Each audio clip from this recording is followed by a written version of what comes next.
पूजा भोग स्वीकार करते करते तन आ गए। हाँ, और एक बार जंगल के जो सबर के जो मुख्य पुजारी थे, उनका नाम था विश्वावसु। नाम सुने हो? कितने भक्तों को ये पता है? हाथ उठाएंगे। बस एक ही भक्त को पता है। दो। जंगल के सबर जाति का जो मुख्य था, वो गांव का मुखिया, सबरों के मुखिया, उनका नाम था विश्वावसु। वो जगन्नाथ जी को पूजा करते थे। और कैसे? पूरा घना जंगल के भीतर और एक पहाड़ के गुम्फे के भीतर छुपा के, और वहां पर कोई नहीं जा पाते थे। और विग्रह साक्षात चलंती साक्षी वहां पर भगवान विराजमान करते थे। ऐसा नहीं कि वहां ऐसा है ना, वहां पर साक्षात विराजमान करते थे। हाँ, और रोज वो विश्वावसु अपने घर से निकल के वो घना जंगल के भीतर जाते थे, और पहाड़ के गुम्फे में वो भगवान नील सुंदर नील माधव विग्रह को पूजा करते थे। फिर पूजा करके सुबह निकलते थे, शाम को वापस आते थे। रोज उनका ये नियम थी। सुबह जाते थे, भगवान का पूजा अर्चना भोग साधना पूजा जो भी करते थे जंगल के भीतर वहां पे, फिर शाम को वापस आते। शाम को जब वापस आते थे, उनके शरीर से इतना क्या बोलते हैं, खुशबू, सुगंध निकलती थी। हाँ, वो घर आके पहुंचते ही घर एकदम उनके शरीर का सुगंधी से सारा घर महक उठता था।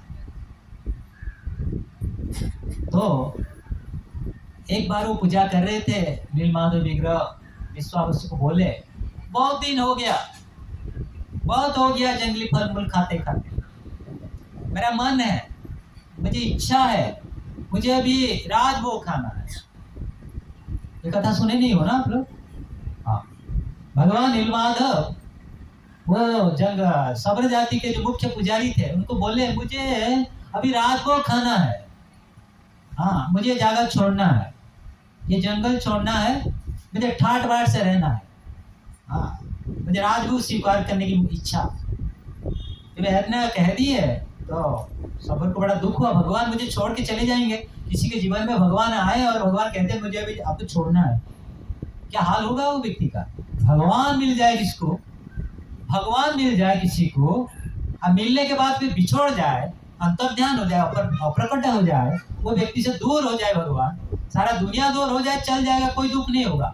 भगवान किसी के जीवन में आने के बाद भगवान यदि वो व्यक्ति के जीवन दूर हो जाए, वो तो आत्महत्या की बराबर है। आत्महत्या तो इतना दुख नहीं लगेगा, कोई व्यक्ति आत्महत्या करते उतना दुख नहीं होगा। भगवान किसी के जीवन में आके दूर चले जाए, छोड़ के चले जाए, ये इतना दुख है, इतना दुख है। जो व्यक्ति को जो छोड़ा बिछोड़ा हुआ है वो पता है। जैसे ब्रजवासी भक्तों को कृष्ण छोड़ के चले गए, क्या दुख हुआ। ब्रजवासी भक्त जानते हैं भगवान का बिछोड़ने से क्या दुख होती है। भक्त भी जानते हैं भगवान दूर हो जाने से जीवन से क्या दुख होती है। उनको ये अनुभव की बात है, ये कहने सुनने की बात नहीं है। मैं कह दूं आप सुन लो, ये कहने सुनने की बात नहीं। ये भगवान का संबंधी जो भी विषय है, ये अनुभव करने की बात है। इसलिए बात कहा गया सेल्फ रियलाइजेशन। आप सेल्फ मतलब खुद, रियलाइजेशन मतलब आपको अनुभव करना पड़ेगा भगवान का भक्ति कैसा होती है, भगवान कैसे होते हैं, भगवान के साथ हमारा संबंध कैसा होती है, उसको आपको अनुभव करना पड़ेगा। रियलाइजेशन मतलब हृदयंगम करना पड़ेगा। सेल्फ मतलब खुद को अनुभव करना पड़ेगा। या आप कह दोगे सुन लोगे, बस सुन लोगे चले जाओगे, ये कहने सुनने की बात नहीं। तो वो जंगल के पुजारी को भगवान कह दिए मुझे जाना है, और वहां पर उनको कह के तो जगन्नाथपुरी के जो राजा थे उनको कह दिए, राजा अभी तुम मेरे लिए एक बहुत बड़ा मंदिर बनाओ और मेरे लिए राजभोग पे व्यवस्था कराओ, मुझे प्रकट कराओ, और मंदिर के में प्रतिष्ठा करके मुझे राजभोग भोग लगाओ। भोग बहुत बहुत कैसे भोग लगाओ, राजा जिसे खाते हैं, और भगवान राजा ही है, भगवान ये संसार के राजा ही है, हम सब उनका प्रजा है। हाँ, तो जो राजा को कह दिया, राजा एकदम प्रसन्न हो गए, मैं ये जगह पे हूँ, इधर हूँ बोल दिए भगवान, थोड़ा इशारा कर दिया। और राजा बड़े प्रसन्न हो गए, भगवान मेरे जीवन में आ रहे हैं, सेवा पूजा मेरे हाथ से स्वीकार करेंगे। भगवान किसी को आगे मैं तुम्हारा घर में आज आ रहा हूँ, कोई गृहस्थ को कह दे, आप लोग किसी को कह दे, भगवान कह दे कि मैं आज आप लोग के आपके घर में आ रहा हूँ, तो मेरे लिए कुछ बनाना, मैं आपके घर में कुछ खाऊंगा पीऊंगा भोजन करूंगा, कितना खुशी नहीं होगा बताओ, है ना।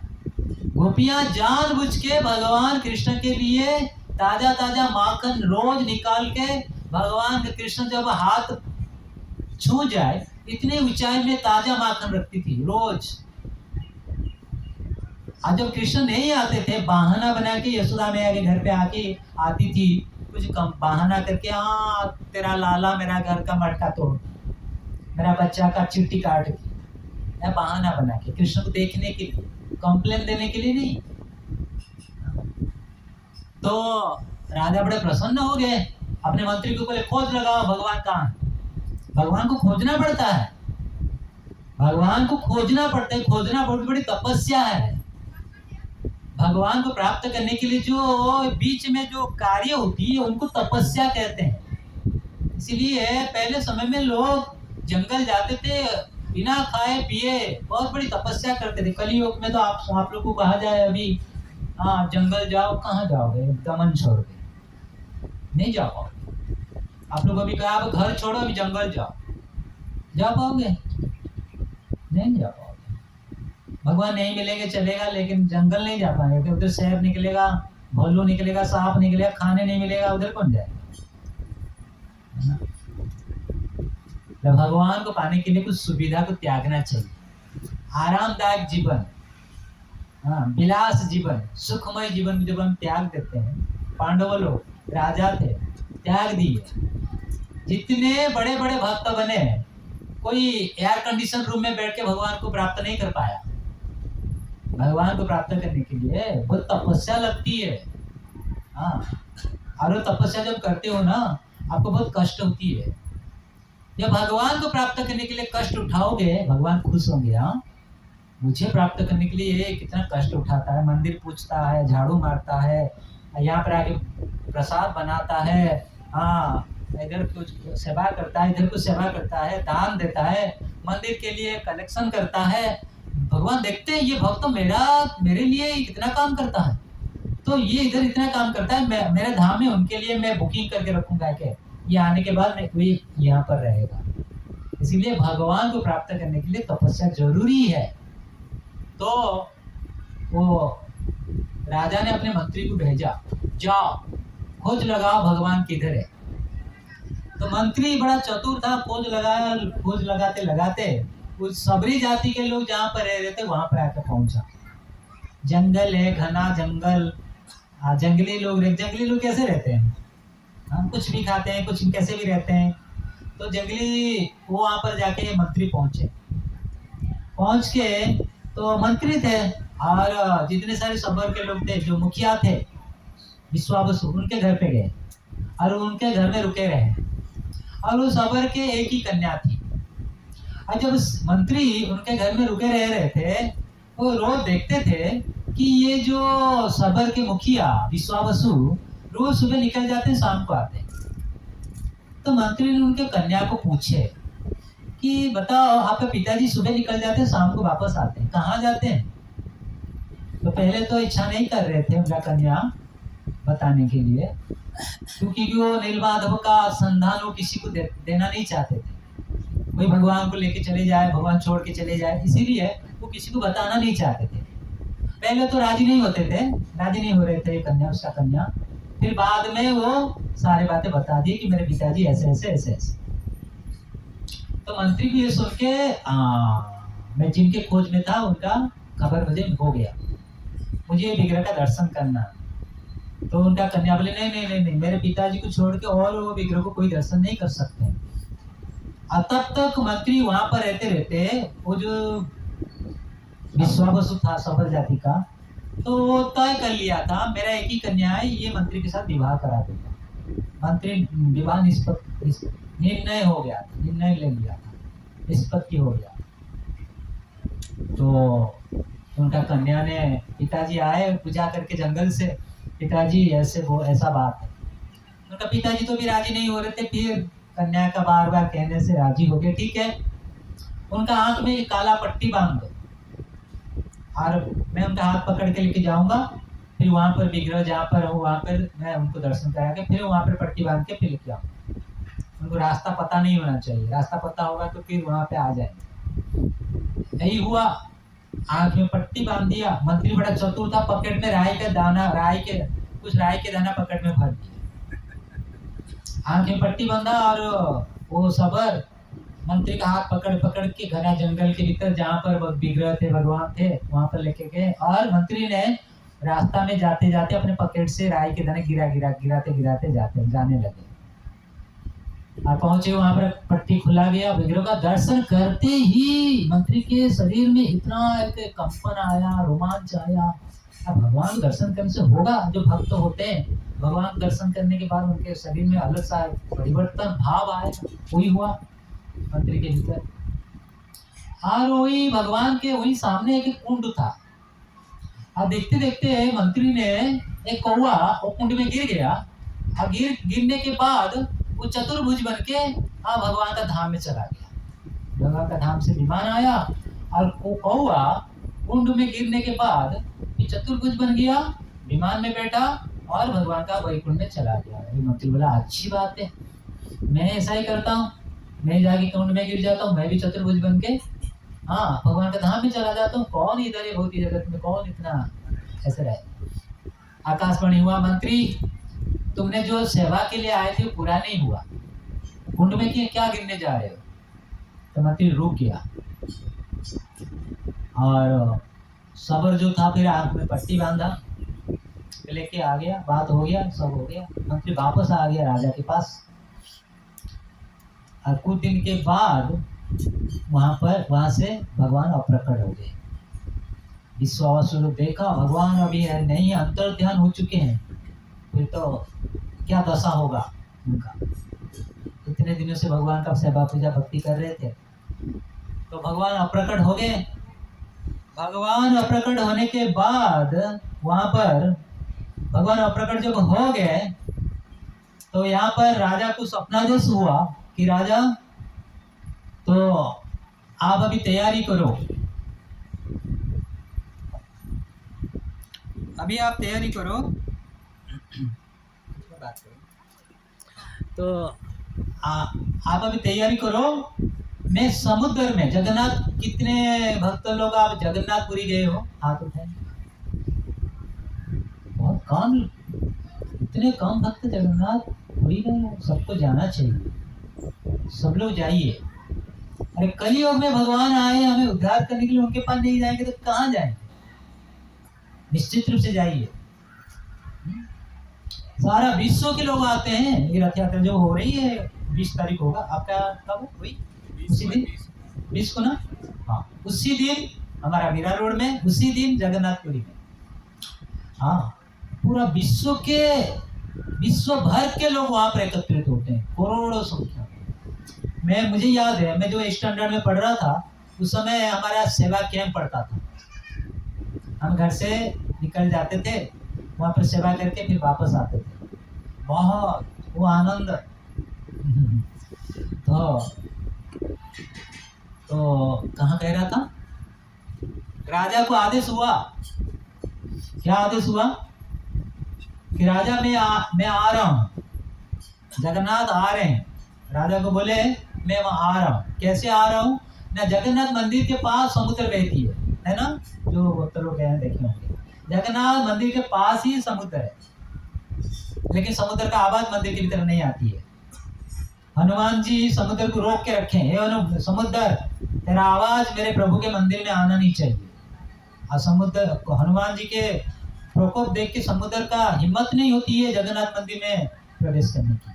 समुद्र भी एक भक्त है, वो आना चाहता है कभी कभी जगन्नाथ जी को दर्शन करने के लिए, लेकिन उनके अंदर कोई शक्ति नहीं होती है जगन्नाथ मंदिर में आने के लिए हनुमान जी के डर से। तो राजा को आदेश हुआ कि मैं किस रूप में आऊंगा ना, समुद्र के जल में दारू ब्रह्म के रूप में बहते बहते। दारू समझते हैं, जैसे पेड़ है, पेड़ को काट दो, वो जो काट दिया, जो कुछ लकड़ा हुआ ना, उसको कहते हैं दारू। कलयुग में भगवान कैसे दारू ब्रह्म आदेश हुआ, राजा मैं कुछ दिनों के भीतर इस समुद्र में जल में बहते बहते दारू ब्रह्म के रूप में आऊंगा, और वो दारू से आप मेरा विग्रह बनाओ, फिर प्रतिष्ठा करके मेरा पूजा अर्चना करो। वो दिन आया, राजा ने भक्तों के साथ कीर्तन करते करते, वो जगह का नाम है बांकी मुहान, जगन्नाथपुरी में ये जगह है, जहाँ पर सूर्य मंदिर है।